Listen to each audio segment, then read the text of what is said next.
Looking forward to this one. It's a battle of undefeateds at Lincoln Financial Sunday. The rookie Carson Wentz and the Eagles will host Big Ben Roethlisberger and the Steelers. All eyes will be on Carson facing his toughest competition yet. Ben praising Wentz, saying he assumed he would have went in the division to the Browns. I was really surprised. I thought I was going to be facing him 2 times a year in Cleveland, obviously thinking he was going to the AFC North. Ben also said Antonio Brown will get his catches after being held to just 39 yards by Cincinnati. Stephen A., how much of a chance do you give Wentz in this one? Not much. Not much. I mean, anything's possible. Anything's possible. I mean, look, the kid is young. He's promising. I think at some point in time, if Garoppolo had not gone down, I'm quite sure Max and I would have debated whether Wentz or Garoppolo were more impressive. You could throw Dak Prescott into the discussion as well in terms of rookie quarterbacks who have busted onto the scene and have made some kind of impact. But it ends here. When you look at the Philadelphia Eagles, their first game was against the Cleveland Browns. I love me some Hugh Jackson, Sashi Brown, and DePodesta. I think they're going to move in the right direction, but they're not there yet. We know they're a far way off, and we understand that. That's what you knew about the Cleveland Browns. You even had former coach Brian Billick predicting they'd go 0-16 for crying out loud. So nobody expects much from the Browns this year, although I do expect them to win a few games. In the case of, game 2 for Philadelphia, that was against the Chicago Bears. Who's their quarterback? The meaningless, leaderless Jay Cutler. There's nothing to talk about there. That wasn't really a game either. So now it's so bad in Chicago, you even have Coach Mike Ditka, who's never picked against the Bears in his life, picking them to lose to the Dallas Cowboys. That's how bad things are in Chicago right now. So here we go to the Philadelphia Eagles' 3rd game of the season. They're finally going against a real team, a fully loaded team, a Super Bowl championship contender team. And that would happen to be the Pittsburgh Steelers.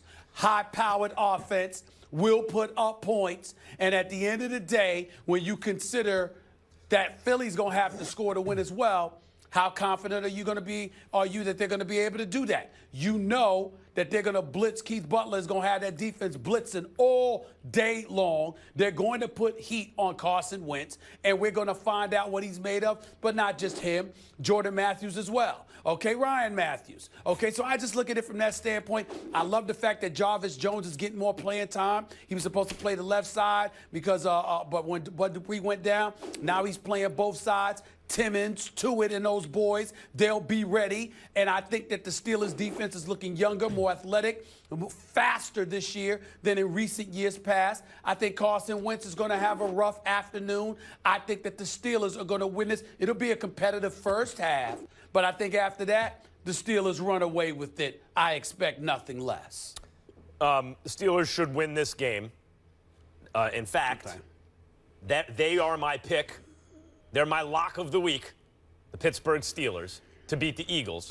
However, you got to give it up to Carson Wentz and the Eagles. First, Carson Wentz. Boy, he has looked like the real deal. I mean, it's very early. Unlike Prescott, like you haven't seen it all preseason and all that stuff. But also unlike Prescott, he went right at the top, number 2 overall. And there were plenty of voices who said he should have gone first. And a lot like Roethlisberger. It doesn't surprise me that Roethlisberger likes what he sees there because game recognized game. A lot like Roethlisberger, who came out in that Eli Manning, Phillip Rivers draft. There was something about Roethlisberger people looked at and said he translates to the NFL. Even if the numbers don't support it to the extent maybe some others do, even if it's not at a program that you're as familiar with, but he looks like an NFL quarterback. He carries himself that way. We think he's going to translate. And Wentz had the same sort of stuff going for him. He's justified it. The Eagles' defense also looks like the real deal to me. I got to tell you, much improved. The offense at skills positions, all the various Matthews on offense, they're okay, they're fine, they're good. I wouldn't say they're extraordinary. It's not an exceptional skills position kind of offense, but they got a quarterback and they got a defense, and they have some kind of competence at offensive skills positions. But the Steelers.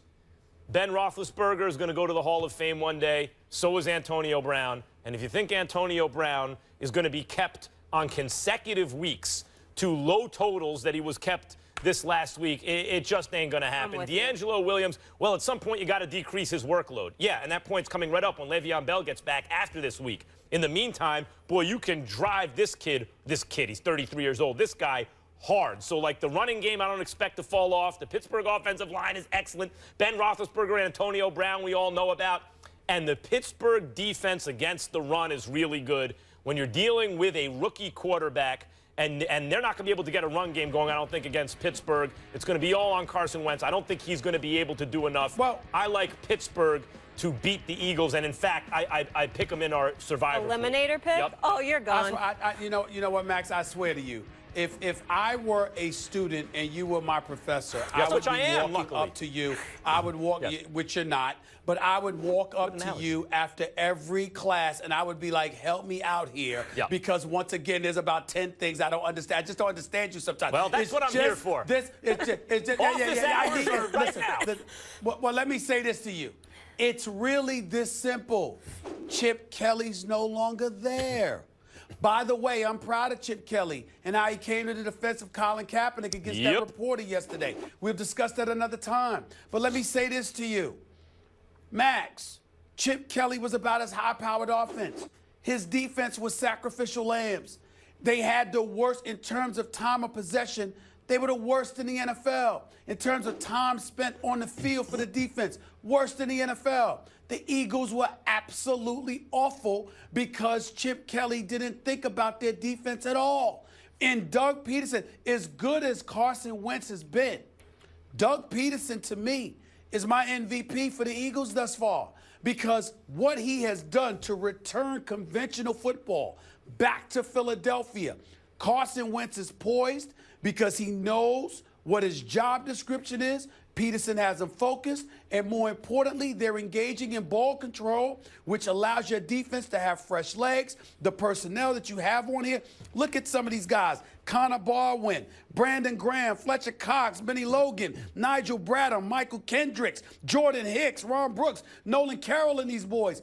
They're rested, and they're fresh, and they can play. And they're not playing for Chip Kelly. But I hear the Chip Kelly point loud and clear. I agree. I'm sure By the you way, do. Carson Wentz has nothing but former quarterbacks around him. Peterson, like everybody involved, his head coach, his coordinator, his quarterbacks coach, the ball boy, everybody's been a quarterback before. Compare that to Goff, right? Who is not in the same situation. That may go a ways toward explaining the kind of success Wentz is having versus Goff. Also, in terms of time of possession and kind of ball control offense to help your defense, you need a running game. Pittsburgh has been very good against the run. That does not bode well for Philadelphia. Which is why Peterson deserves more credit than Wentz, because he's the guy that's making everything work around Wentz. And you got to give the credit to the coach right now. Has Professor Kellerman made any of this clearer for you? I hope so. That's why I have office hours. I just made it clear for Professor Kellerman, which is a bad thing because the students shouldn't be having to do that. Don't add extra work. Well, it won't happen again. And I want to apologize to everyone quickly. Dealing with some allergies today. Sorry, coughing in your face. Be 100% Oh, please. on Monday. I feel You've been bad. dealing with it for the last 2 days. You've been feeling with it the last 2 days. I was dealing with it. I didn't see you thinking, showing any sympathy for me, Molly. I didn't see any sympathy for me. I was apologizing to the audience. They don't want to hear me cough. That's it, because I'm polite and I'm a sweet person. I will leave it there.